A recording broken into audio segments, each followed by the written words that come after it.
Saat sunyi, saat sepi, ku merenung nasib ini.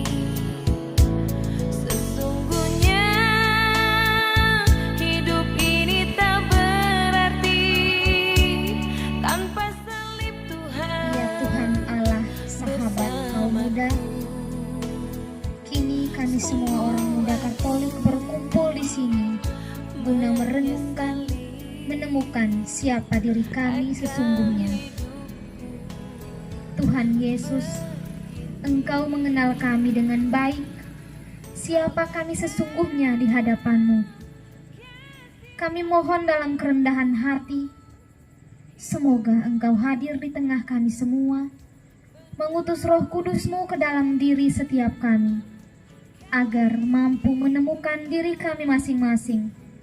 Semoga kami sadar bahwa kami adalah kaum muda Katolik harapan gereja di masa ini dan masa yang akan datang. Terpujilah Engkau ya Tuhan, kini dan sepanjang segala masa. Amin.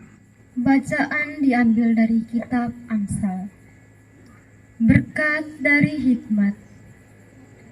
Hai anakku, janganlah engkau melupakan ajaranku, dan biarlah hatimu memelihara prihatinku, karena panjang umur dari lanjut usia serta sejahtera akan ditambahkannya kepadamu. Janganlah kiranya kasih dan setia meninggalkan engkau. Kalau itu pada lehermu, tuliskanlah itu pada loh hatimu, maka engkau akan mendapat kasih dan pengharapan dalam pandangan Allah serta manusia. Yesus menawarkan suatu pemahaman baru bahwa keselamatan itu mencakup semua, bukan serta-merta menjadi turunan karena relasi darah atau relasi biologis. Yesus memperluas makna relasi dari hubungan darah atau biologis kepada hubungan iman atau teologis. Dengan demikian, semua orang menjadi saudara dalam iman kepada Yesus. Yesus pernah hidup dalam keluarga, dibesarkan dalam keluarga, dan diberikan contoh hidup oleh Maria dan Yosef. Bukan tidak mungkin Yesus membantu pekerjaan Yosef sebagai tukang kayu. Siapakah Bapa kita?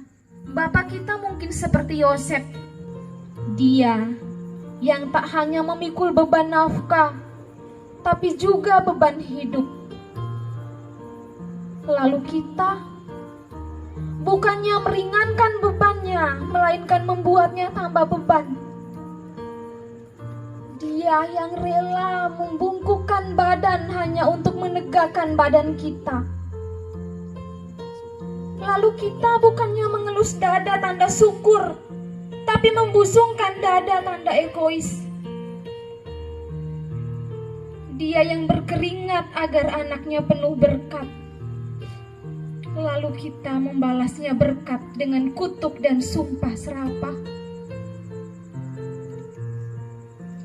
Dia yang kadang marah tapi masih terus punya cinta dan cerita.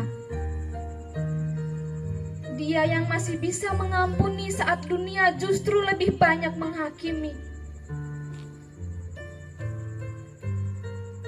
Bukanlah tidak akan pernah tahu betapa beratnya menjadi seorang bapa sampai kita menjadi bapa.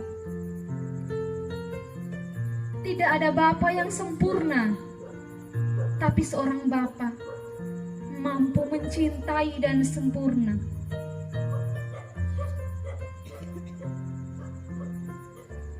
Pernahkah sekali saja kita meminta maaf karena pernah membuatnya terluka?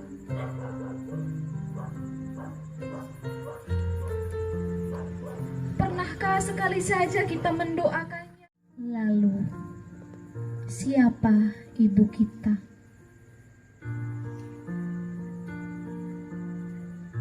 Dia yang sederhana seperti Maria, yang bangun saat kita masih menyusun mimpi dalam tidur dan tidur saat kita telah kembali bermimpi. Atau ibu, dia yang suka mengomel, memarahimu, menyuruhmu melakukan ini itu, membatasi kebebasanmu? Ataukah ibu, dia yang masih seperti dulu memperlakukanmu seperti bayi dalam pelukannya?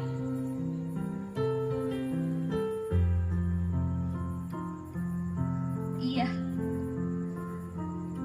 ibu, dia yang tidak hanya menanak nasi, tapi juga menampi cinta untuk anaknya.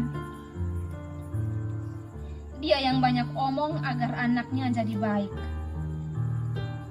Dia yang tidak ada niat sama sekali mengekang kebebasan anak, tapi justru dia ingin mengarahkan kebebasan anaknya.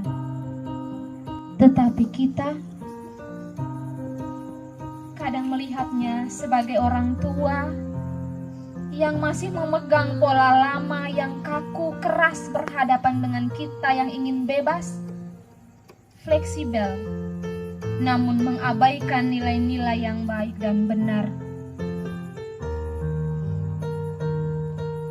Kita kadang merasa tradisi-tradisi keluarga, ajaran orang tua sebagai sesuatu yang mengekang dan kita melarikan diri daripadanya atas dorongan budaya globalisasi yang kadang membiarkan kita berada tanpa titik acuan apapun. Kita ingin hidup bebas, tetapi kita justru dijajah oleh diri kita sendiri. Lalu, siapakah saudaramu? Dasar kita adalah ajaran Yesus. Yesus telah menerima orang lain sebagai saudara, maka kita sebagai pengikutnya seharusnya menerima sesama sebagai saudara. Tembok egoisme, tembok sukuisme mesti dirobohkan agar kita mampu untuk bersatu. Yang perlu kita bangun adalah jembatan cinta kasih, agar kita mampu untuk mengenal tidak hanya banyak tempat, banyak nama, tetapi mampu mengenal banyak hati. Semua perbedaan dan kekurangan adalah warna dasar untuk menguatkan sebuah lukisan persaudaraan.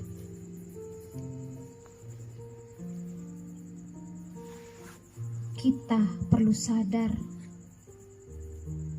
bahwa setiap kita punya kaki dan tenaga yang berbeda, meskipun kita berada di satu perjalanan yang sama. Namun, kita perlu ingat bahwa kita punya satu tujuan. Kita juga punya pedih yang sama. Apa yang tersarat dalamku ada di dalammu. Yang tertusuk padamu berdarah padaku juga. Persaudaraan itu tak pernah selesai. Yang merasa terluka, mari peluk saudara agar sembuh. Yang merasa dihakimi, mari memaafkan agar membebaskan. Yang terasing, mari dekat agar jadi yang paling akrab. Yang merasa sendiri, mari dekaplah agar kita merasa bahwa kita bersama. Ampunilah aku, ampuni kelemahanku, ampuni dosaku dalam terang imanmu, agar ku mampu rasakan kasihmu di dalam hidupku.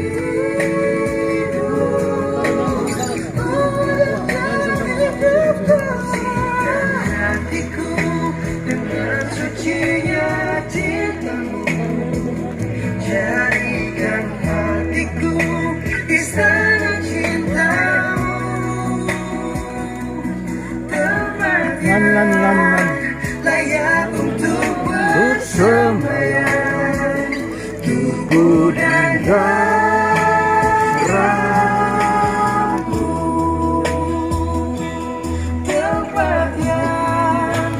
layak untuk bersemayam, tubuh dan dadamu.